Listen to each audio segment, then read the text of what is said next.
Boa tarde a todos, né, que estamos aqui hoje no primeiro podcast da Ecodefense, né, Thomas? Primeiro de muitos, se Deus quiser, né, Alexandre? Com certeza.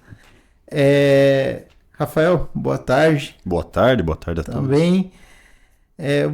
Vamos falar um pouquinho do qual que é o nosso propósito, né, da Ecodefense em começar a realizar podcast, trazer informação, né?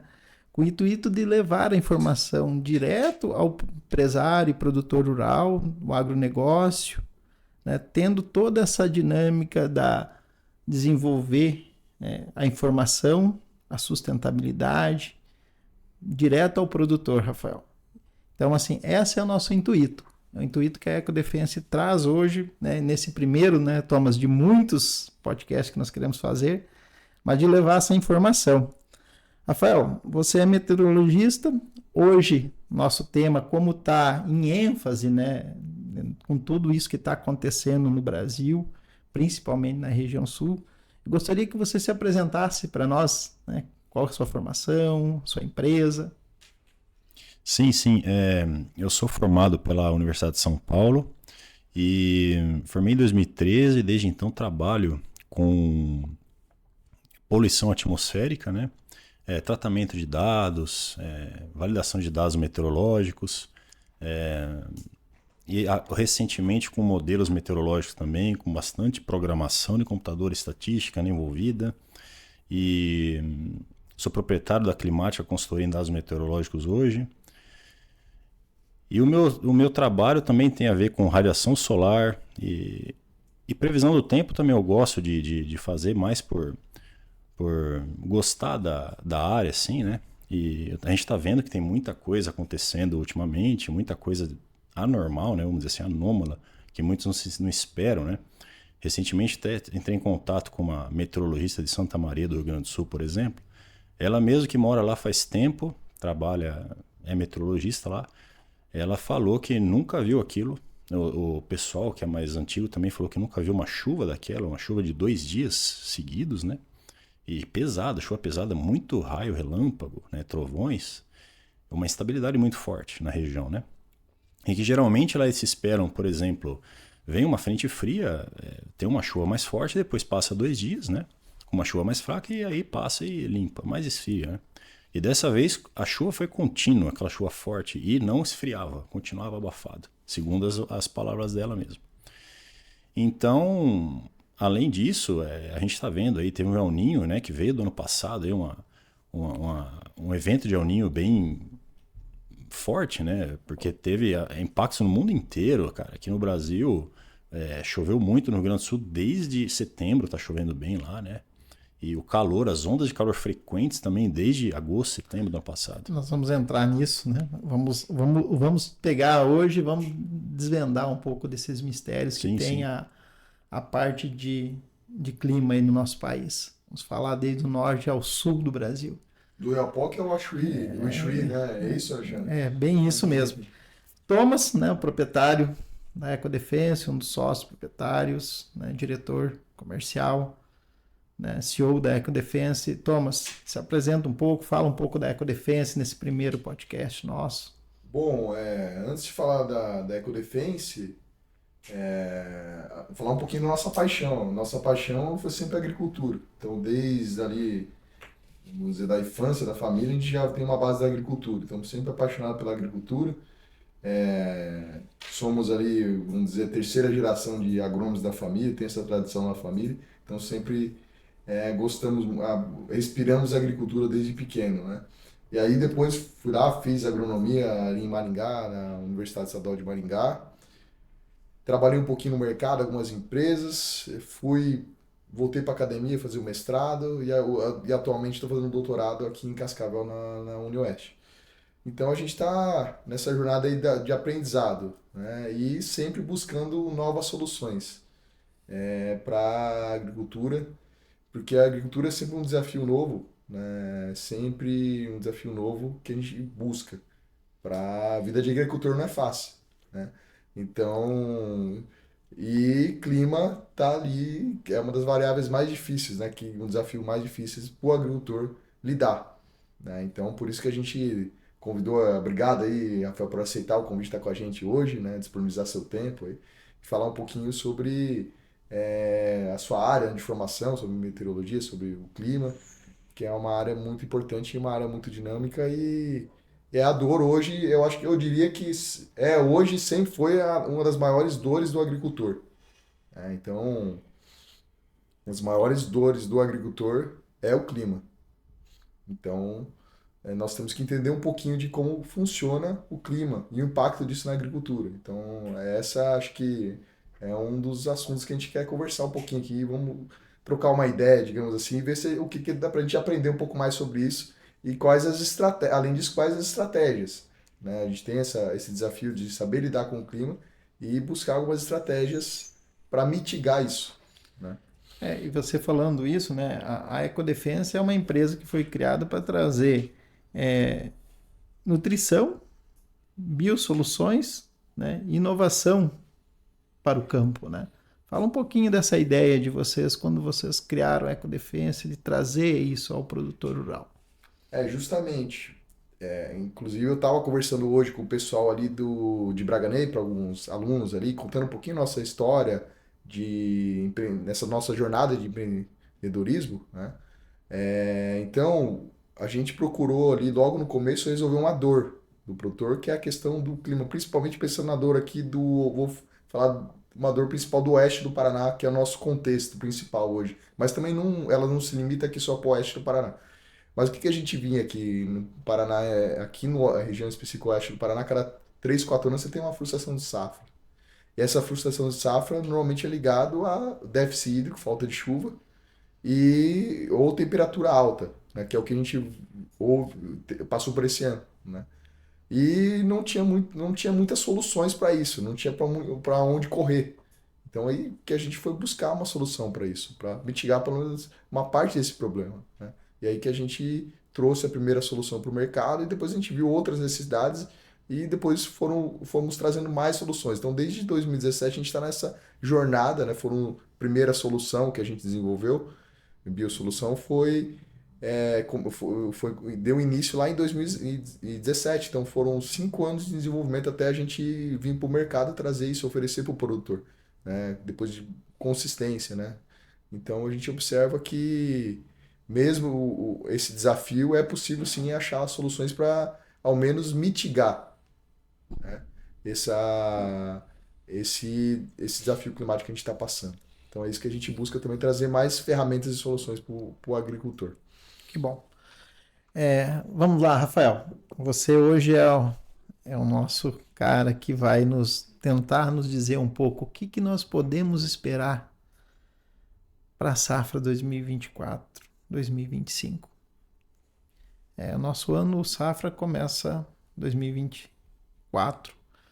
2024, 2025. Nosso ano safra 24, principalmente. Nós estamos vendo muitas coisas acontecendo.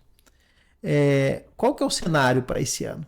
Vamos ter o Laninha, vamos ter o El Niño, se fala muito em Laninha. O que hoje a meteorologia, os estudos estão nos trazendo de informação? Principalmente falando nas regiões principais produtoras. Paraná, todo o estado é produtor, mas o oeste, noroeste, norte e sudoeste paranaense. E aí, MS, Mato Grosso, aquela questão do cerrado, como que pode se comportar esse ano dentro desse panorama previsto?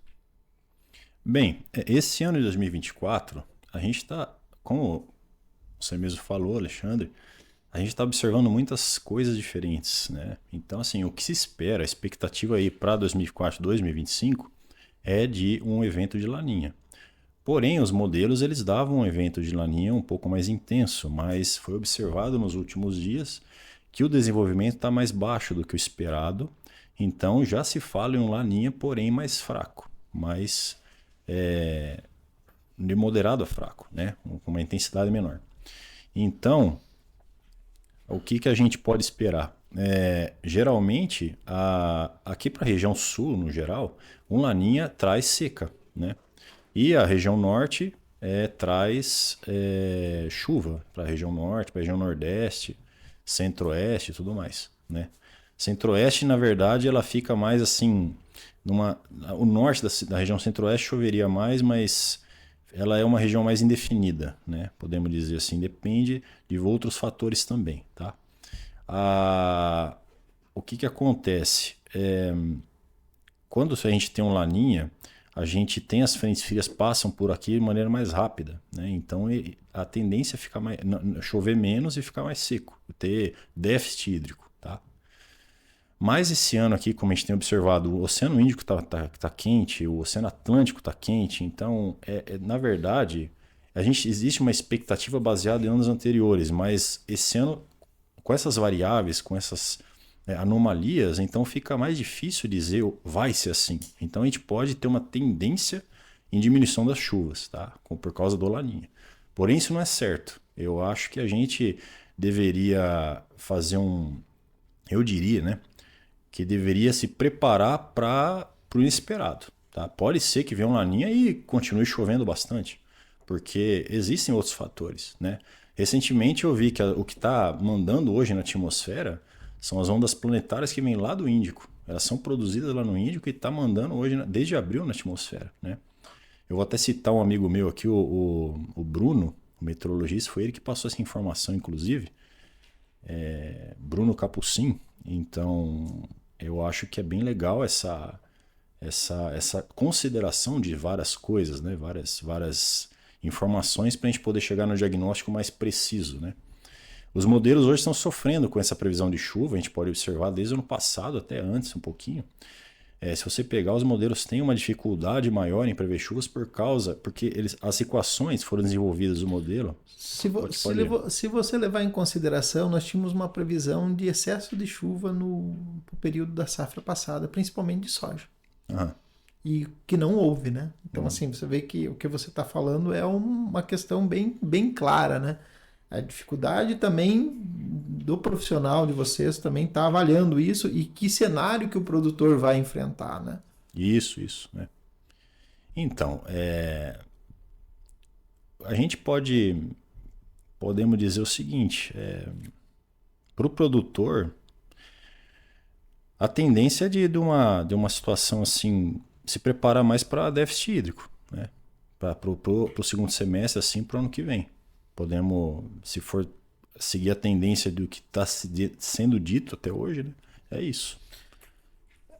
Eu tive a oportunidade de estar na região de Goiás, produtora, especificamente em Catalão, em janeiro, né? E onde que a gente observou, né, Thomas, soja sendo plantado no final de dezembro, soja com 15 dias. Então, assim, o que houve, né? Falta de chuva, né? Numa região que consideravelmente se chove naturalmente. Então, há um desgaste, há uma alteração climática, podemos dizer, muito grande, que a gente não via isso há muitos... Vem sendo alterada, mas, assim, agora muito mais palpável do produtor, da sociedade, tá vendo o que está acontecendo. Exatamente. O que você pode me dizer desses eventos climáticos severos que estão acontecendo hoje no Brasil? Como que você olha isso? Isso poderia ter sido mitigado? Isso é uma coisa que aconteceu de uma hora para outra, não tinha como se prever anteriormente isso? Como foi o caso agora do Rio Grande do Sul. Enfim. Então, o que acontece? Existem muitos fenômenos naturais que estão em transformação, né? Que a gente pode dizer tá acontecendo coisas muito diferentes que a gente tem falado desde o início. Então, assim, o que poderia ter sido feito antes para, assim, eu não digo para melhorar o que está acontecendo hoje, mas pelo menos amenizar? Eu acho que para nós aqui brasileiros, para o país, né? Eu acho que desmatamento é um negócio muito sério. Na minha opinião, é muito sério. Tanto do Pantanal como do... Ano passado a gente viu a quantidade de queimada que teve no Pantanal, como da própria Amazônia. Eu acho que esses biomas, eles são essenciais para a manutenção do clima numa região, né? A minha opinião, assim, o desenvolvimento humano em relação às cidades, eu acho que não deve influenciar tanto a grande escala, seria mais microescala, né? Ilhas de calor e tudo mais. Mas eu acho que tem que dar uma atenção especial para esse tipo de coisa, para desmatamento. Porque já foi até levantado uma possibilidade de o nosso clima se tornar um clima monsônico, né? Um clima que se observa ali na Índia, que já está acontecendo, na verdade. Existe uma parte muito seca do ano e outra parte que chove demais, né? Então, isso tem vários fatores ligados, naturais também, pode ser Cerrado considerado. é isso, né? Exatamente. Mato Grosso, Goiás, Isso, ele tem bem essa divisão mais hoje. Isso estende até o Sudeste. Até o Sudeste estende isso aí. Tanto que em 2014 teve um sistema atmosférico, uma região de alta pressão no Atlântico, no verão, que não deu 2014 para 2015, ou acho que 2013 para 2014, eu não lembro assim, o ano certo, mas não deixou chover em São Paulo e teve uma crise hídrica enorme lá. Teve que pegar volume morto da segunda parte para abastecer a cidade. Foi um negócio assim fora de sérios. Aquele ano foi observado. E foi reposto por causa do... Veio o El Niño de 2015, as chuvas voltaram para lá e foi reposto a quantidade de água na represa lá da Sistema Cantareira, né? Então, assim, já faz um tempo já que a natureza está se mostrando que tem alguma coisa diferente aí, né? Já não é de hoje. Agora está acontecendo um negócio bem mais frequente. O Rio Grande do Sul, por exemplo, essa instabilidade que formou lá é algo que muito diferente, muito diferente. Tanto que, como eu falei no começo, o pessoal de lá fala isso. Ela veio aqui para Cascavel, né, para o oeste do Paraná, essa instabilidade na semana passada. Choveu bastante aqui. Era uma instabilidade que formava, por exemplo, eu acompanhei por mais satélites, formava uma nuvem só, mas a quantidade de água despejada era demais. E teve locais aqui que chegou a marcar acho que 150 milímetros de chuva em um dia e meio. Era muito grande a quantidade, a instabilidade muito grande. Tanto que chegou a aumentar a vazão das cataratas do Iguaçu de uma maneira considerável. Teve até o triplo da vazão, alguma coisa assim ou até mais. E aí não tem solo que drene isso, né? Não tem, Justamente. Não tem terraço, não tem curva de nível que consegue segurar, né? Recentemente a gente teve aqui na região alguns terraços que simplesmente saturaram. Justamente. E aí tem a erosão, aí tem diversas consequências dessas anomalias climáticas, vamos dizer assim. Se nós voltar um pouquinho, né, num passado recente de 6 meses atrás, aí, um pouco mais, mês de novembro, nós estávamos com a lavoura recém-plantada, aí, 30 dias, 15 dias, nós tivemos áreas com 150 milímetros de chuva na nossa região em 1 hora e 10 minutos. Né? E aí mais um período de 1 semana de chuva. Né? É isso que o Thomas acaba de falar. Não há solo que resista. Mais que você tenha um solo bem preparado, que não é o que nós temos hoje, Justamente. né? Você também não vai suportar. Então isso vai trazer consequências, né? Não só no campo, principalmente no campo, na lavoura, mas também nas cidades. Né? Você tem um excesso de chuva, essa chuva vai para algum lugar. Né? Se você tem o rio que passa dentro da cidade, você vai ter alagamento dentro da cidade. Se ele passa numa região produtora, voltando um pouco agora, né, a nossa realidade, né, a gente sempre traz isso, né, que é o grande, o que está acontecendo no Rio Grande, né? As propriedades que estão, né, que são regiões de montanha, as propriedades rurais, as áreas produtoras, elas estão à margem dos rios. E não sobrou nada. Né? Então, assim, o que você vê que pode ser, né, um cenário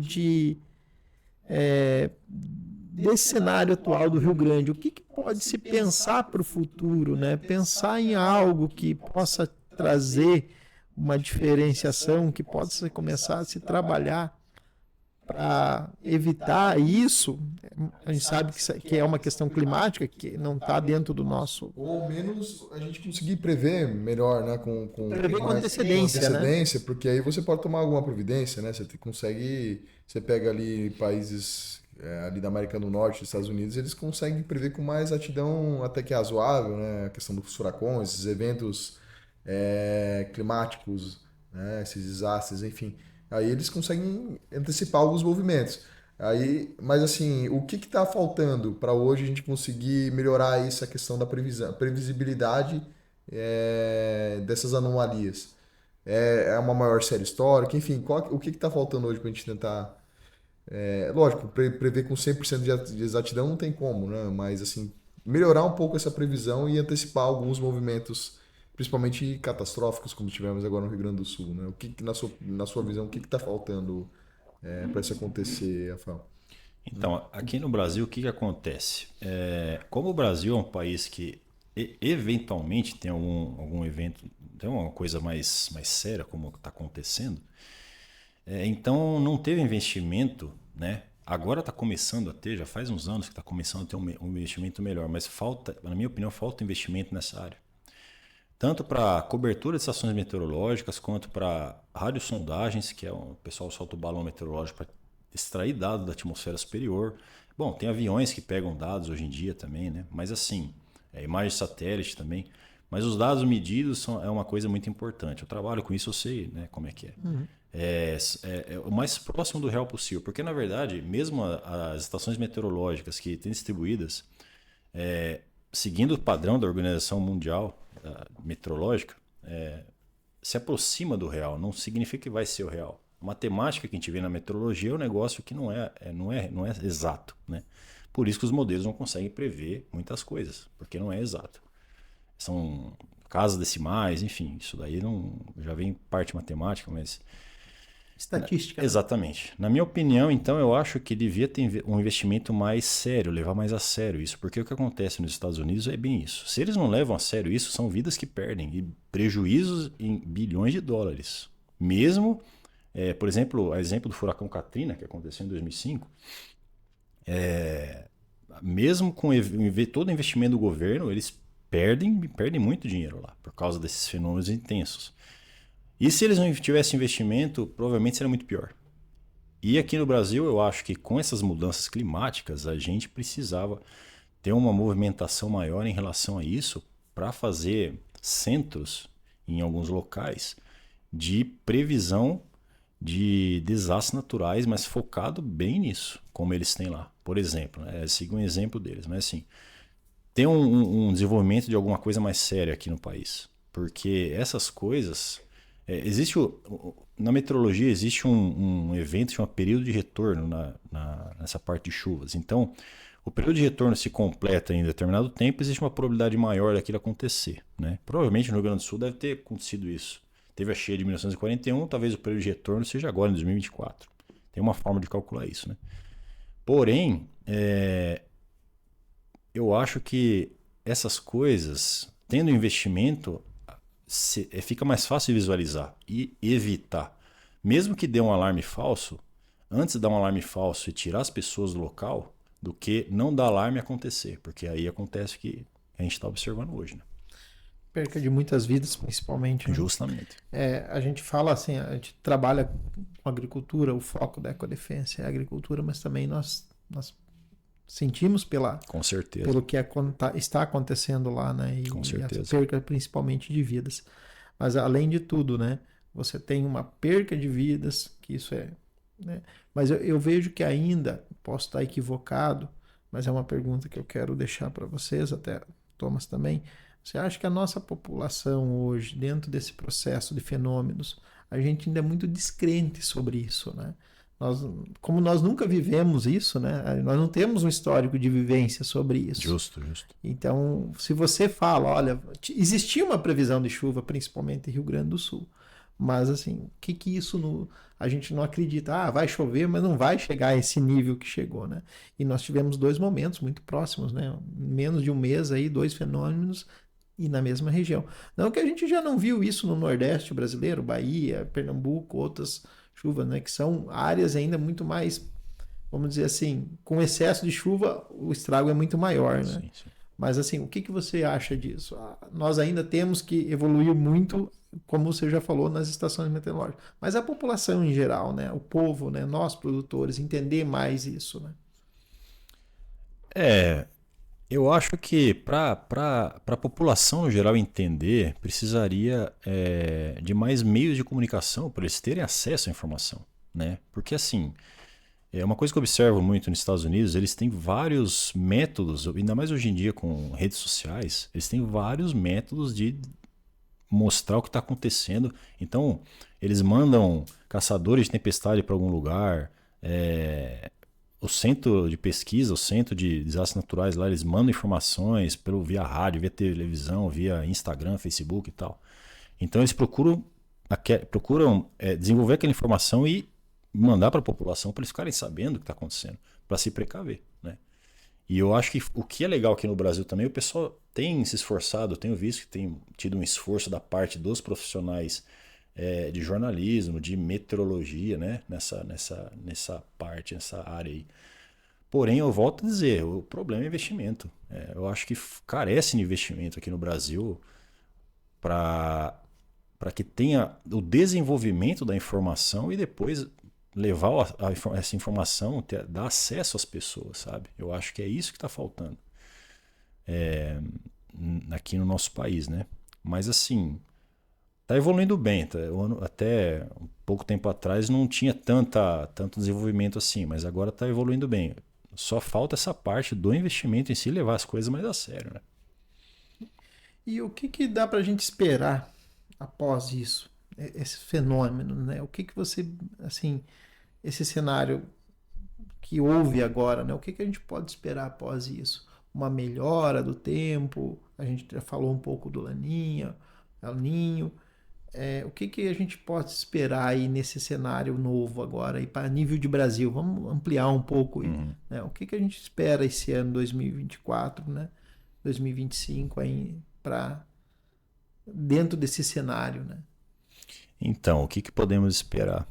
Primeiramente, vou dizer, Deus abençoe que não chova tanto no Rio Grande do Sul mais, né? Porque para eles poderem se reerguer novamente, né?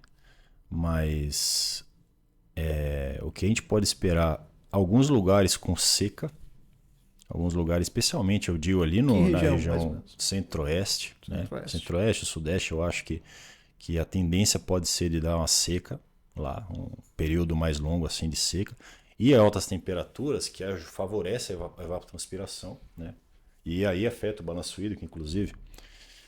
Então, esse período agora, a partir de metade de abril para frente até setembro, essas regiões sofrem com déficit hídrico mesmo, né? Pouca chuva e muita evapotranspiração, muito calor, né? Exceto junho e julho, que pode dar um pouco mais esfriada, mas especialmente final do inverno é bem quente. E no Rio Grande do Sul, aqui para Santa Catarina, Rio Grande do Sul, eu acho que o Paraná está incluído mais O Paraná fica entre essa região de seca e chuva. Talvez, eu acho que aqui pode ter um comportamento da chuva mais normal, assim, né? Mais esperado climatológico. E o Rio Grande do Sul eu acho que pode sofrer ainda com alguns volumes mais altos de chuva nesse inverno, nesse período que vem pela frente aí. Porque até a atmosfera responder o Laninha demora um pouco, né? A gente teve em 2021 e 2022 teve Laninha. O Laninha, a atmosfera respondeu mais o Laninha no ano 2022. Assim, se for pegar no modo geral. Porque depende de vários fatores, como eu estava dizendo, né? Então, o que se espera, assim, ao meu ver, é isso. E vamos falar um pouquinho de temperatura. A gente viu uma safra extremamente quente historicamente, né? Você suava alguns momentos embaixo da sombra, né? A Cuiabá desceu para cá, né? Vamos falar assim, né? Até isso que está aqui, né? Estamos vindo sofrendo, né, Thomas, altas temperaturas e assim, muito mais depois de 2021, né? Safra 2020, 2021, sim. Ela foi muito agressiva, às altas temperaturas, né? Ondas de calor frequentes, né? Chegando aí a 45, 46 graus no solo. Né? E o que está causando isso no final, né? Porque o pessoal, tem gente falando em radiação, tem gente falando déficit hídrico mesmo, aí naturalmente você tem mais aumento de temperatura, né? Enfim, a sensação térmica, pelo menos. Mas, afinal de contas, o que está causando essa temperatura alta? Porque a gente está agora em maio, estamos temperatura alta ainda, né? Que já está... Pelo que a gente conversa, que a gente observa nas séries históricas, não era para a temperatura estar tão alta assim, né? O verão prolongou esse ano. É bom para ir para a praia, né? Esse é o lado bom, mas enfim. Até quando que a gente vai ter essa temperatura alta? Quando que vai começar a baixar essa temperatura? Vai normalizar em relação à temperatura as coisas, né? Então, o que a gente pode esperar, que a gente está observando é o seguinte: a expectativa aqui em Cascavel, na região oeste do Paraná, né, tal, a partir de segunda-feira começar a baixar. Tem dois sistemas de massas polares, sistemas frontais, frentes frias, para chegar aqui a partir de segunda-feira, né? Até domingo se espera essa temperatura um pouco mais alta. Hoje mesmo já está um pouco mais nublado, mas a gente percebe que está abafado ainda, está quente, o ar está úmido, quente, né? Tá. Outra coisa que eu queria ressaltar, aqui em Cascavel, nessa região, a temperatura, a quantidade de vapor no ar está um pouco maior. Já lá na região de São Paulo já está menor, já está seco, tem bastante queimada, o pessoal tirou até foto assim do pôr do sol com bastante queimada e tal. Então, a partir da semana que vem, a expectativa é de dar uma melhorada, sabe, no calor, né? Agora, o que a gente pode esperar assim, para os próximos meses, cara, é extremos. Eu acho que quando vem o frio, um frio mais forte, e quando vem quando esquenta, um calor um pouco mais forte. Então, assim, a variação térmica deve ser maior. Então, eu acho que se fosse preparar para alguma coisa, calor, frio, não, eu diria, prepare-se para a variação térmica. Isso aí que é o foco. A gente escuta muito, né? Eu acabei lendo algumas matérias, mas assim, você é a pessoa que pode nos ajudar muito mais sobre isso. Nós estamos prolongando um verão. A gente até conversava antes nos bastidores, né? No passado, há 20 anos atrás, né? 15 anos atrás, abril fazia frio com geada principalmente na nossa região, falando aqui da região oeste do Paraná. E para frente, né? Esse ano nós temos aqui agora não tivemos frio, passamos abril, já estamos hoje aí 9 de maio, sem frio e ainda com previsão de começar a esfriar. Geada não tivemos ano passado. Aqui, porque assim, começa a chegar nesse período, o pessoal já começa a ficar se preocupado. Agricultor, né? Milho safrinha, aquele plantio um pouquinho mais tardio. Grande parte do milho hoje já escapou, vamos dizer assim, né? Já pode vir geada aqui no... 95% acho que já escapou. Já escapou, né? Mas assim, tem uma parte ainda, uma pequena parte desse milho que está plantado. Caso venha uma geada, você tem prejuízo, né? Aí o produtor a gente já teve o problema desse déficit hídrico e alta temperatura. Então o prejuízo já tem um prejuízo, né? E agora se vir mais um prejuízo, se vir mais uma geada, aí vai ser né? É o final, o agricultor. Então, pensando em geada, como que tá essa previsão de geada para esse aí, lógico, temperatura baixa? O que a gente está vendo em previsão de geada para esse ano? O agricultor pode dormir tranquilo, que provavelmente escape o milho dele, ou tem um risco maior de geada, como você comentou em relação aos extremos, né? O que a gente pode esperar sobre temperatura, pensando em geada, né? Em baixa temperatura? Eu acho que dormir tranquilo é uma palavra muito forte. Porque assim, a gente está percebendo, que nem vocês mesmos estão vendo, que a cada ano que passa a preocupação é maior com a agricultura, né? A gente está vendo aí que... É o que gira o Brasil, né? Não, total. Então assim, é possível dar geada esse ano? Sim, é possível. O ano passado não teve, né? Devido ao próprio El Niño, que chegou com força, tudo, né? A atmosfera respondeu rápido, esquentou rápido, tudo. Mas assim, esse ano eu acho que a gente pode ter alguns fenômenos de geada, sim, né? Porém, não se espera frios muito duradouros, muito assim, frios intensos, muito tempo. Pode ser que chegue uma onda de frio no mês, que chegue a temperaturas negativas, por exemplo, e daí depois esquenta de novo. Eu acho que mais nesse ponto, assim, eu acho que se fosse preparar para alguma coisa, seria mais nesse sentido. Cara. Mas só deixa eu fazer os modelos meteorológicos para a semana que vem, por exemplo, eu vou falar para vocês. Alguns modelos, eles estão oscilando ainda. Alguns modelos estão dando mínima de 11 graus. Outros modelos já estão dando temperatura negativa para sábado e domingo. E aí a chance de geada é grande, né? Então, assim, existe uma oscilação ainda na observação. O que deve se fazer, na minha opinião?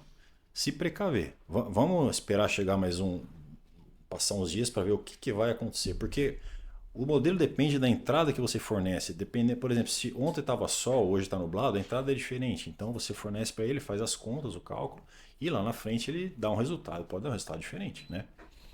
Então eu acho que vamos esperar chegar um pouco mais próximo para a gente definir se por exemplo, nessas ondas de frio, se vai acontecer alguma coisa. Mas já está dando uma possibilidade de um frio um pouco mais intenso, cara. E aí, de acordo com os modelos, já nessa próxima onda de frio do próximo fim de semana já pode dar geada. Existe uma, assim, eu estava comentando antes, eu li alguma coisa como nós tivemos um verão mais prolongado, de nós termos um inverno mais prolongado. Nós tivemos isso na safra retrasada, né? 2022. Uhum. O frio foi até outubro. Uhum. Né? Então, assim, nós tivemos alguns dias de baixas temperaturas, assim, temperaturas 0 grau, menos, né? Mas foi muito pouco, mas sim um frio mais prolongado. A temperatura mais baixa, por um tempo, chegamos a outubro aí. Tanto que para a lavoura, o pessoal foi plantar soja depois, no final de outubro, porque a temperatura não conseguia se plantar. Chuva e frio. Né? Se você tem chuva e calor, ainda você consegue. Mas com o frio, não germina a semente. Então, assim, para o produtor também é uma incógnita. E aí se segura o plantio e se atrasa mais o plantio. Né? O que essa onda o frio está previsto ser mais prolongado esse ano? Na verdade, não. Não, porque o que aconteceu? Eu até mencionei 2021 e 2022 que tinha laninha nos 2 anos. Em 2022, o diferencial, existem vários índices que a gente analisa na meteorologia, mas um que eu observo bastante, que tem bastante impacto para nós, é uma região de alta pressão do Pacífico. Quando ela se desloca e fica próxima à costa do Chile, ela ajuda o ar polar a vir do sul para nós. Né?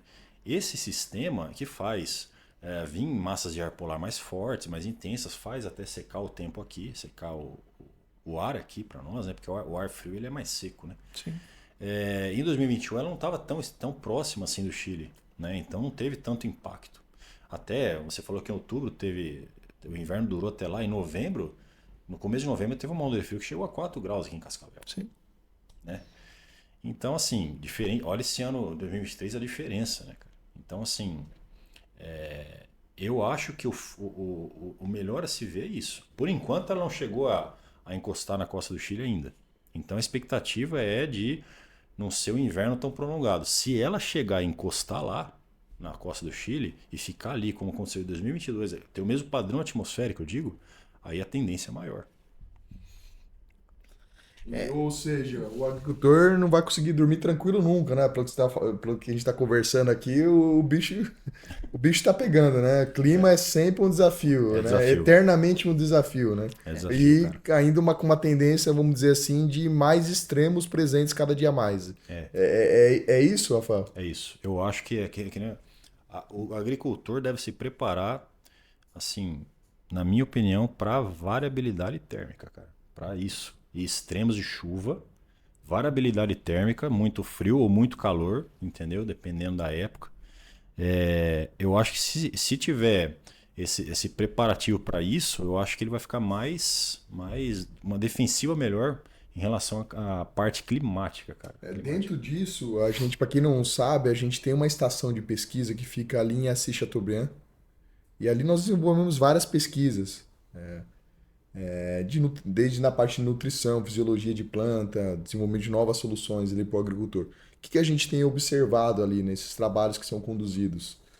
Solos com maior correção, principalmente em perfil, que a gente fala em profundidade, ou seja, que tem condição para raiz mais profunda, essa planta ela está mais preparada para isso que a gente está conversando aqui. Exatamente. Então, aí tem um extremo ali de temperatura, seja ele de temperatura, de estresse hídrico, ele tem para onde percorrer, né? Exatamente. Então, a gente, até um ensaio que a gente conduziu ali, diferença é só de correção mesmo, perfil.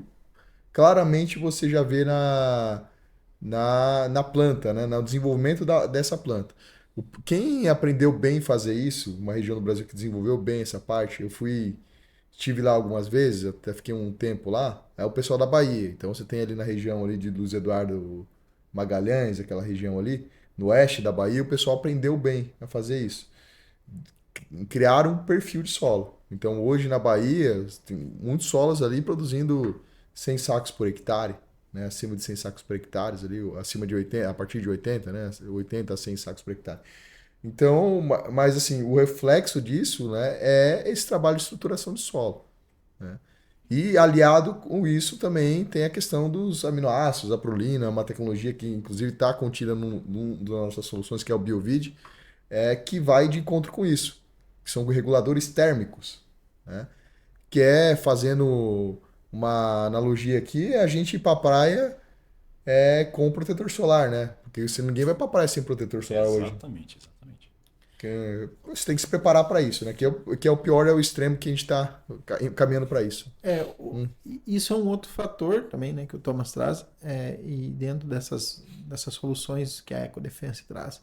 A insolação, né, que a gente chama assim, principalmente, né, os raios mais fortes, né, com essa alteração, né, com a previsão de seca, a tendência é que isso também seja maior. Fala um pouco disso para nós hoje, como que vocês, como profissionais, vê isso hoje direcionado, né?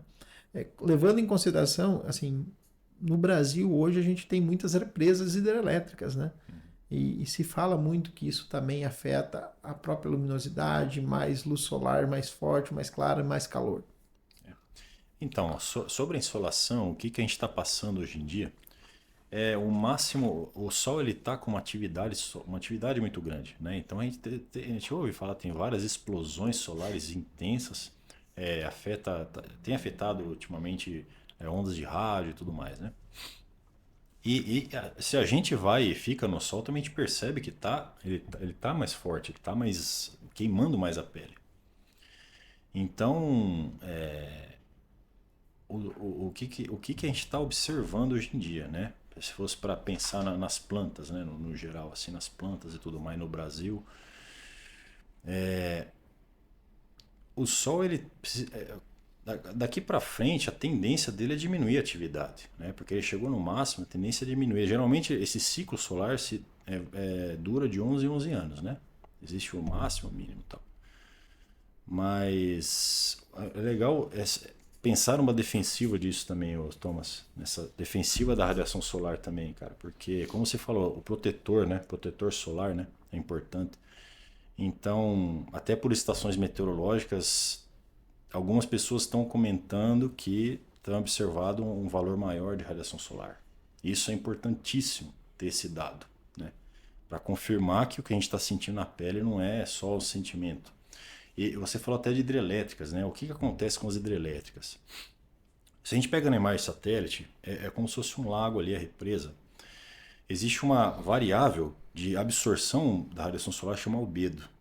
E nessas regiões de lagoa, né? de lago, de represa, o albedo é baixo. O que é albedo baixo? Absorção alta. Então, assim, é escuro. Então, a absorção da radiação solar é muito grande, né? Ali naquela região. Consequentemente, se você tem uma região onde não tinha aquela represa, você instala aquela represa, provavelmente você vai alterar o microclima ali até uma região um pouco maior, como a gente vê aqui nessas usinas próximas a Cascavel, aqui, Salto Caxias, né? E a própria de Itaipu, né? A evaporação aumenta, entendeu? Então, por exemplo, alguém já deve ter falado assim, a chuva está vindo do Paraguai, chega na região de Itaipu, ela não vem para cá, ela desvia. Isso acontece no interior de São Paulo, que ela vem do Mato Grosso do Sul, também desvia, não entra no estado, porque ela pega uma região de evaporação alta e segue o caminho. Então, a evaporação aumenta. Consequentemente, a quantidade de vapor na atmosfera aumenta e aí a sensação de calor também aumenta. Então, é isso que acontece nessas regiões e pode afetar muitos locais próximos também. Em Cascavel, por exemplo, com certeza tem influência das usinas, dessas represas, né? O que é isso? Isso que você fala, claro, a gente escuta depoimentos, né, dos próprios produtores. E não é só no Itaipu. Se você pegar a costa oeste, principalmente, né? Você vai lá, ó, choveu no Paraguai, mas não atravessou o lago, né? Falando, né, o português, Exato, né? Que o nosso exato. produtor entende, que o nosso produtor rural entende. Se você pegar, falando um pouquinho da região oeste aqui do Paraná, né? Nós estamos aqui margeados por lagos. Nós temos o Rio Iguaçu hoje com 6 hidrelétricas. Exato. Se você pegar, são 6 hidrelétricas. Isso é um espelho d'água muito grande. Tem agora Baixo Iguaçu, que pega Capanema aqui, né? As que mais atinge nós, né? De quedas do Iguaçu para baixo e Itaipu. Então nós estamos aqui praticamente num triângulo, né? Somos cercados nesse triângulo na ponta por usinas hidrelétricas, né? E aí eu entendo que, né? Você poderia falar um pouco se essa radiação para nós aqui ela também tem um pouco afeta mais, né? Essa região do estado e do Brasil, enfim. E outras regiões que também têm esse cenário, né? Nós temos Noroeste, Mato Grosso, que tem outras hidrelétricas, né? Que o próprio Paranapanema, né? Que também é cercado de hidrelétricas, né? Entre Paraná e São Paulo, divisa com o MS. Dentro disso que o Alexandre está falando, que a gente tem observado no nível de campo, algumas agricultores, comentários até de agricultor. Às vezes chove numa propriedade, no vizinho não chove, alguns ramais chovem, né? Você pega ali a região de Assis Chateaubriand, tem vários ramais, alguns ramais chovem, outros não, muito próximo, localidades muito próximas. Tem relação um pouco disso que a gente está conversando, da questão do espelho d'água, da relação do microclima, vamos dizer assim, da regional, né? Nível regional. Por que a gente está observando? Porque antigamente a gente, nos anos atrás, não observava tanto essas chuvas mais de manga, né? Ah, choveu aqui e ali do vizinho já não chovia. Tem relação com isso que a gente está conversando, com o microclima ou não? O que você entende sobre isso? O que você vê sobre isso, Rafael? Sua visão sobre isso? Bem, a radiação, como ela provém do Sol, então ela vai vir para todos, né? Então, se aumenta a atividade solar, a tendência é a troca de calor aumentar, ou seja, intensificar os processos atmosféricos, né? O grande ponto aí, o detalhe, é que assim, não só a radiação solar aumentar ou diminuir, mas ela aumentando, por exemplo, que é o que está acontecendo hoje, a interação dela com a atmosfera, com os elementos que tem na atmosfera, o vapor de água, né? A própria absorção das superfícies que tem de lago, de plantações, né? E tudo mais, as chuvas, né? O vento, tá? Então, assim, a tendência, quando se aumenta a radiação solar, é aumentar esses processos atmosféricos. Choveu na propriedade vizinha, por quê? Pode alterar o lago, ela pode alterar o microclima? Com certeza, com certeza. Se tem mais radiação solar, tem mais evaporação, mais evapotranspiração, né? E aí tem mais fornecimento de vapor de água para a atmosfera. E o vapor de água, ele tem uma energia muito grande, e fornece uma energia muito grande para o ar, né? Tanto que o processo, quando começa a formar uma nuvem, libera calor latente, é uma quantidade enorme de energia, né? Então, quanto mais vapor de água tem na atmosfera, mais energética ela fica. Se aumentar a energia, a gente sabe que a chance de dar uma bomba, entre aspas, é maior, né? Então, tudo está ligado. Tudo tá ligado, tá? E trazendo aqui para a agricultura, a gente está falando em soluções, em estratégias, para a gente fugir um pouco disso. Além da questão que a gente conversou um pouquinho, o solo, perfil de solo, que é uma estratégia que tem dado muito certo, muitos produtores têm usado essa estratégia do solo e ligado a reguladores térmicos, tem dado muito certo essa estratégia. Tem a questão da irrigação também, está bem alta no Brasil. Tem ajudado muitas áreas, principalmente no Cerrado, o pessoal tem ajudado principalmente a regular déficit hídrico, né? Só que às vezes o pessoal acaba confundindo um pouco, achando que uma irrigação vai resolver todos os problemas. E a gente está olhando, acompanhando aí o campo e a gente vê que não é bem assim. Questão de temperatura, por exemplo, a irrigação não vai resolver, né? Questão de temperatura, aí tá mais ligado à solução que a gente conversou, que a solução é perfil de solo ligado a reguladores térmicos. Exatamente. Então a gente vê mais essa estratégia que está dando certo. Lógico, irrigação não é. Tem uma corrigir que às vezes o produtor está assistindo aqui, um agricultor está assistindo que tem irrigação e está satisfeito. Bem, a irrigação é parte da solução, né? A gente não pode achar que a solução completa numa ferramenta só. Com certeza. É um conjunto de ferramentas, né, que a gente está conversando aqui, né, para a gente mitigar tudo isso, desse efeito climático. São um conjunto de ferramentas para você colocar ali na estratégia posicionadas corretamente também, né? Vamos dizer assim. Eu tenho exemplos aí, só para elucidar isso, de agricultores agora que colheram, fazem 15 dias ali, milho, que a gente está agora dando no início da colheita de milho, que colheram produtividade muito baixa para a região, mesmo com pivô, né? Como que você explica isso, né? Como que a gente explica? Porque o déficit que não foi o problema. Você teve para essa área, né? Você teve um pivô ali, né? Mas mesmo assim a produtividade não foi satisfatória. A gente sabe que o potencial produtivo ele é afetado, o clima afeta, né? Principalmente déficit e temperatura. E levando em consideração isso que você vem falando, Thomas, está falando, dentro disso, não é só o pivô, ele faz a parte dele, né? Mas nós temos a alta temperatura, que com o clima com alta temperatura, o pivô está jogando água, mas a alta temperatura está aí. Ou mesmo a baixa, né? Alguns cenários você pode ter até a baixa agora, né? Entrando no inverno agora. Né? O trigo é uma coisa que muito pouco se usa pivô, né? Principalmente na nossa região. Mas assim, hoje o que a EcoDefense, Thomas, contribui hoje? Que produto que a EcoDefense hoje pode levar ao produtor rural para ter essa solução? Né? E como que ele pode agir dentro da lavoura de soja, de milho, principalmente, né, que é o nosso berço de produtividade a nível de Brasil, que é o que nos move, né? Temos o trigo, né, que agora vem com bastante força também a nível de Brasil. Feijão. Que soluções que a EcoDefense tem?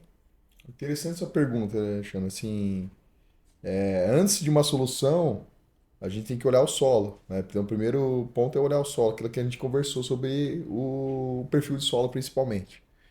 Mas, adicionalmente, vamos colocar assim, a EcoDefense ela criou algumas soluções que já estão no mercado e têm se provado muito eficazes, alta eficiência, principalmente os reguladores térmicos, né? Que a gente tem hoje a solução que eu comentei, que é o BioVid. Ele atua com um regulador térmico, principalmente por causa da prolina, que é um dos principais componentes, um aminoácido que tem na composição dele. Okay? Além disso, a gente vai ter mais uma solução para esse ano, que também para solos com já um perfil diferente, um perfil já mais corrigido, solo perfil já mais profundo, que já não tem esse problema que a gente conversou da raiz, a raiz já, né? Aí a gente tem outro problema, que também está ligado ao clima. A questão o clima, a questão do acamamento, né? Vento. O vento hoje a gente não tem controle disso, né? Não tem como você controlar vento. Tem como? Não sei. Não sei se você conhece alguma tecnologia que controla vento hoje. Segurar a velocidade do vento. Não tem como, né? É uma nova solução que a gente vai lançar agora no segundo semestre. Eu estou dando só uma prévia, um spoiler aqui para vocês. Mais para frente a gente vai conversar um pouquinho sobre isso, mas é uma solução também que está ligada ao clima, né? Uma planta que ela cama menos, que ela está mais estruturada, ela vai estar mais preparada para esse cenário de vento, né? E também outro estresse, um pouco de temperatura também, que está ligado à citocinina, né? Que é um dos aminoácidos que também está ligado a esse tipo de estresse. Mas isso é uma outra solução que a gente está trazendo em breve para o campo, para os agricultores conhecerem, e a gente vai lançar esse segundo semestre, que a gente está dando esse spoiler aqui para vocês de primeira mão, né? Então, só é outra solução que o mercado hoje está precisando, que os agricultores estão precisando. Então, a gente vai muito, como a gente está no dia a dia do agricultor, nossa base é a agricultura, né? Tanto eu como o outro fundador, o Éder, também é agricultor, a gente realmente acompanha essa dor de perto, né? Então, a gente vai a fundo nessa dor e traz uma solução para essa dor, né? Entende essa dor. O primeiro passo é entender a dor. O empreendedor, hoje, falar em empreendedor, qualquer empreendedor hoje, independente do segmento, ele tem que resolver uma dor, gente. Se ele não resolve uma dor, ele não está agregando, né? Então, assim, a EcoDefense, primeiro, antes de tudo, ela tem que resolver dores do agricultor, né? E é isso que, principalmente ligado à questão climática que a gente está conversando. A EcoDefense foi criada para isso, né? Então, essa é a proposta da EcoDefense hoje. E graças a Deus estamos tendo muito sucesso até aqui, muitos clientes, muitos agricultores satisfeitos e se tornando em produtividade, né? O resultado tem que ser a produtividade, que é o que viabiliza tudo isso que a gente está conversando, né? E que é o que mantém o produtor no campo também. Com certeza. Rafael, fala um pouco para nós da tua empresa, do que você, né, como você fala, as câmeras estão aí à tua disposição aí, conta para nós um pouquinho também, nós estamos chegando ao final aí do nosso podcast. Como que você atua, como que entra em contato com você, conta um pouco para nós aí desse teu empreendedorismo também nessa área de meteorologia. Climática, é isso? Climática. É, Climática consultoria. Climática Consultoria. É um nome bem... E um parceiro, né? Eu acho que os produtos da Ecodefense com uma consultoria, né, meteorológica bem precisa, né? A gente fala bem precisa, mas o mais preciso possível, né? Que esteja a melhor precisão. A gente sabe que 100% está lá na mão do homem, né? Ele que nos guia, né? Sim, com certeza. Mas assim, o que você... Conta para nós aí um pouco da sua história aí na região oeste do Paraná. Você vai trazer a chuva para o agricultor, é isso? Vamos dizer assim? Estão te colocando pressão aí. Porque agricultor quer chuva no final, né? Não só chuva, né? Chuva demais também não é bom, né? A gente viu um pouquinho no Rio Grande do Sul também afetou a colheita. A gente tá vendo afetando ali até a qualidade do grão, né? Então chuva demais também nem sempre é bom, né? Mas conta aí, Rafael, um pouquinho da história, da trajetória aí, da sua jornada de empreendedorismo, né? O que você tem construído aí e a proposta um pouco da climática aí, porque vocês estão trazendo aí de inovação nessa área também pra gente. Sim. Então, a climática ela foi fundada em 2017, né? A princípio, quando eu estava na faculdade ainda, eu queria era caçar tornado nos Estados Unidos, cara. Era isso aí que eu queria na época. Você era o caçador de tornado, então eu queria ir embora do lá caçar tornado. Queria ir atrás do bicho grande lá. Mas aí, na faculdade mesmo, já começou a trajetória mais para desenvolvimento de ferramental, né? Então, quem é corajoso tem que fazer meteorologia, então, e caça tornado, é isso? Cara, nossa senhora. Inclusive agora em dia 2 de dezembro do ano passado, quase que formou aqui em Cascavel, ali, cheguei perto ali, mas cara, a sensação é interessante, é um negócio diferente, cara. Mas começou a dar uns relâmpagos meio forte, tive que sair de lá, cara, mas quase que desceu, quase que tocou o chão aquele dia lá. Foi interessante. Então vocês fazem umas caçadas aqui de vez em quando também, aquele né? dia foi interessante. Tem até uns vídeos na internet bem legais. Então quer ter adrenalina na vida, vai fazer meteorologia e caçar furacão aí, para ter um tornado furacão, é isso? Assim. Então, mas na faculdade mesmo começou a trajetória mais para a área de poluição atmosférica, na verdade, né, de desenvolvimento de modelos, né, de cálculos com isso. Aí eu me formei, na época eu trabalhava num laboratório lá na USP mesmo, desenvolvendo produtos, mapas, né? Mapas de previsão do tempo e tal, usando Linux, Grades, são softwares aí de computador.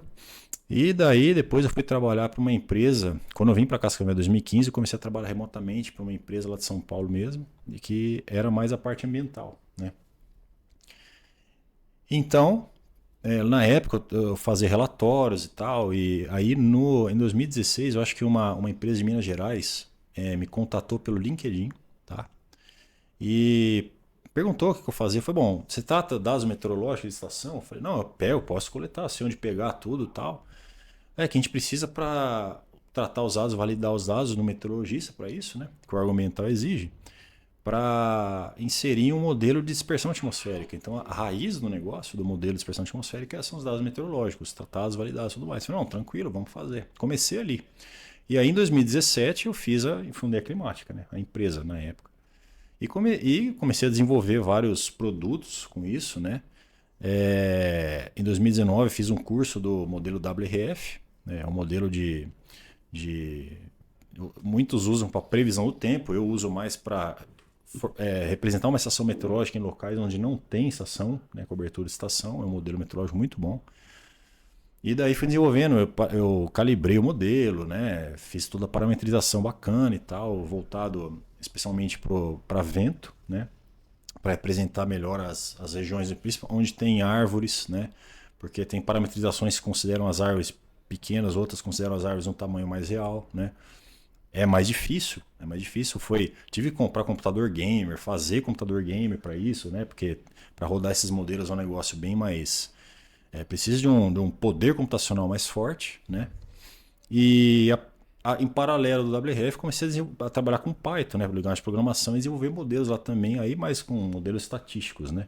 A parte estatística, inclusive para radiação solar, porque eu precisava, em estações do Instituto Nacional, por exemplo, a gente não tem cobertura de nuvens, eles não coletam, né?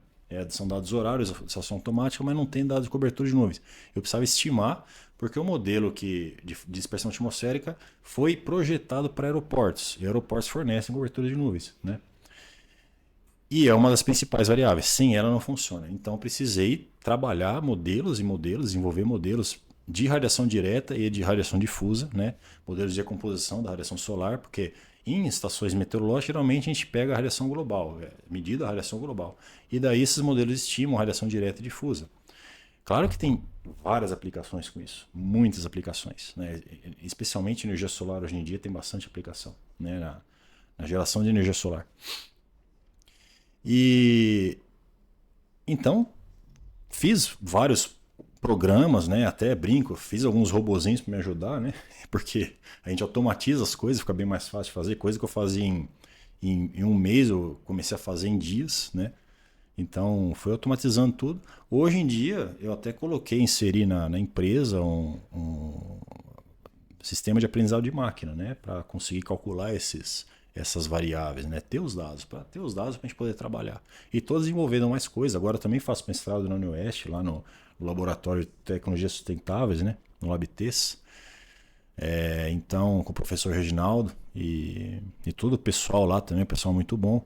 E eu estou aprendendo bastante coisa lá, cara, podendo desenvolver. Eu queria até agradecer ao Thomas, né, por ter me chamado para vir participar aqui. Também faz parte do LabTES, ao Alexandre também, são excelentes exímios profissionais. Então, estou contente, cara, com o desenvolvimento da climática, né? E tá em expansão, hoje está bem em expansão. Daqui a pouco eu vou ter que pegar mais um computador gamer para poder dar conta.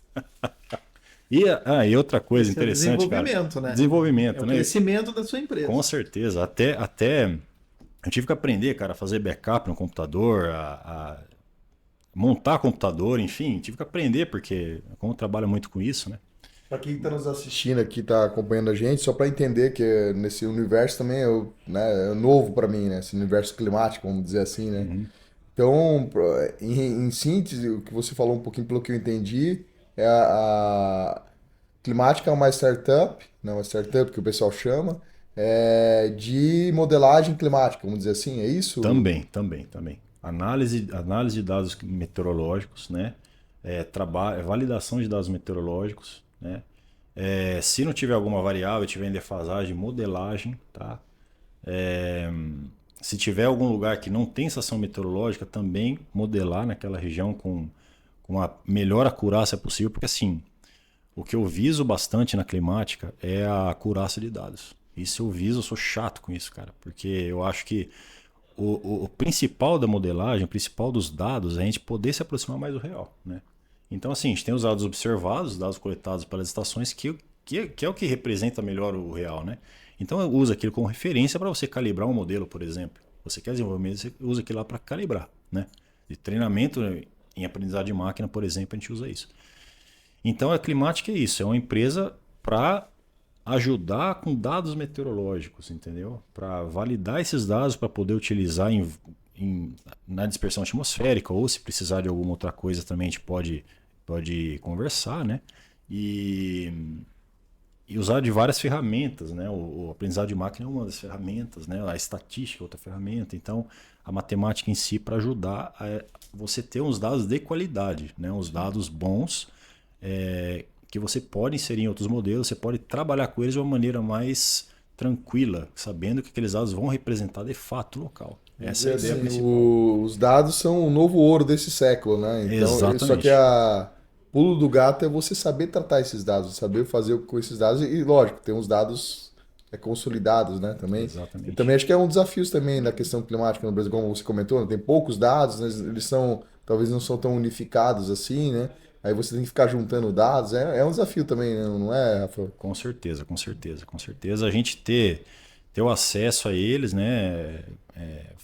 Trabalhar com eles e especialmente fazer a limpeza, porque estações meteorológicas a gente tem algumas. Porém, às vezes um equipamento não está bom, então o desafio é a gente conseguir pegar a planilha de dados, por exemplo, dados brutos. Você não sabe o que está acontecendo na estação lá, por exemplo, que está lá no norte do Brasil, você não sabe, não tem acesso à estação em si, né? E aí você olha aqueles dados e fala, bom, esses aqui não estão bons por esse motivo, né? Não está representativo. Por exemplo, o que acontece muito, que eu observo muito nas estações do Instituto Nacional, por exemplo, o anemômetro, eles usam anemômetro de copo, que é um que roda, né? Que faz a medição do vento através tem um rolamento. E ele vai desgastando com o tempo. Então, a velocidade do vento vai diminuindo nos dados, né? E aí vai aumentando a quantidade de calmaria, que seria ventos abaixo de 0,5 metro por segundo, né? Enfim, são coisas técnicas, mas o foco é o seguinte: esses dados começam a ficar degradados, cara. Não dá para usar, entendeu? Porque não é um dado real, né? E aí parte, por exemplo, para modelagem com WRF, para você poder representar um local da melhor maneira, sendo que você pega aqueles dados e fala, não, esses dados a gente pode usar que estão mais representativos para a região. É um negócio que você pode utilizar com mais clareza, com mais segurança, entendeu? Essa é a ideia. Bom, pessoal, nosso produtor que nos escuta, né, que vai nos assistir aí no podcast, Rafael, queria te agradecer, né, pela sua disponibilidade de estar aqui conosco hoje, falando sobre meteorologia, falando sobre esses eventos e o que nós temos que, né, a gente sabe o que nós podemos prever ao futuro, né, mais próximo para esse ano, safra 2024, 2025 aí, entendendo toda essa dinâmica, né, do processo de meteorologia. E o que nós temos, né? Previsão de oscilações, né? Nós não temos mais aquela inverno é inverno, verão é verão, temperatura agora vai ser quente, vai ser frio, nós temos essas oscilações, pode dar seca mais frequentemente, pode dar excesso de chuva mais frequentemente. Então, isso é bom para nós, né? E a gente quer te agradecer imensamente por essa tua disponibilidade de estar aqui hoje. Agradecer também, né, o Hub One aqui, a Fundetec, né, que é parceira também, né, Thomas, sobre esse processo de inovação, esse espaço de inovação que nós temos em Cascavel agora. Nós vamos para o Brasil, vamos para o mundo com essa informação, mas nós estamos em Cascavel. Mandar um abraço pro pessoal do LabTES ali, o professor Reginaldo também, o pessoal lá, que são grandes parceiros nossos também, apoiadores desse projeto também. A gente tem que agradecer essa turma ali, que tem muita gente boa ali, de peso, não é? Com certeza. Mesmo, Rafael? Ali com certeza. A galera, muita gente boa lá. A galera ali gosta de trazer informação e produzir, né? Produzir ciência, né? E é uma coisa que o Thomas falou antes, né? Eu vou até repetir suas palavras, Thomas. A informação quem tiver a primeira informação, a informação é a principal. Mas o que fazer com elas? Não adianta nós só termos informação, nós temos que saber o que fazer com elas. Não é isso? Então, assim, ter esses dados, ter as informações, mas como proceder após isso? Isso a equipe da Ecodefense está a campo, temos os profissionais, temos agrônomos, temos, né, a equipe que vai poder também contribuir com o produtor, né, Thomas, para desenvolver isso. Deixo para as considerações finais de vocês, né? Nós estamos aí na semana de Dia das Mães, né? Quem quer aproveitar e mandar um abraço para sua mãe, né? É importante, né? Com certeza. Eu não tenho mais a minha aqui, mas sempre está nos nossos corações, né? Com certeza, com certeza. É que, como dizem, né? Se não fosse a mãe e o pai da gente, a gente não estaria aqui. E feliz Dia das Mães. Digo para minha mãe Lígia, em especial, né? Minha mãe querida, que o amor sabe que é muito grande, e quero fazer uma consideração especial para a senhora. Só agradeço muito a senhora por tudo que fez por mim, pela Bianca, minha irmã, por todos nós ali. Eu também eu queria aproveitar também agradecer pro Rafael novamente, pro Alexandre, e dizer que esse aqui é o primeiro realmente de muitos. A gente tem uma agenda bem bacana aí, trazer muita novidade para o agricultor, para o agronegócio, né? A proposta aqui é realmente agregar, trazer conhecimento, né, e fazer diferença na ponta, né? O novo ouro é o conhecimento, né? Dado ligado ao conhecimento, né? Então é esse que é o novo ouro desse século, né? E aproveitar também o momento para mandar um beijo, um abraço para minha mãe, a Júnia, também é agricultora, pecuarista, né? Então tá ligada com agro também. Aproveitar essa oportunidade também, agradecer principalmente minha mãe nesse momento, meus pais ali, pro legado, né, que eles deixam pra gente, né? Que é a base é a nossa base, né, da sociedade, né? Então eu queria agradecer também. A minha mãe já não está mais entre nós, mas se não fosse ela, né, onde que ela esteja, com certeza ela sempre está olhando por mim também. Mas deixar um abraço para todas as mães do Brasil, né, todas as mães da minha família, minhas amigas que são mães. Um grande abraço e próximo daqui uns dias estamos aí com um novo podcast.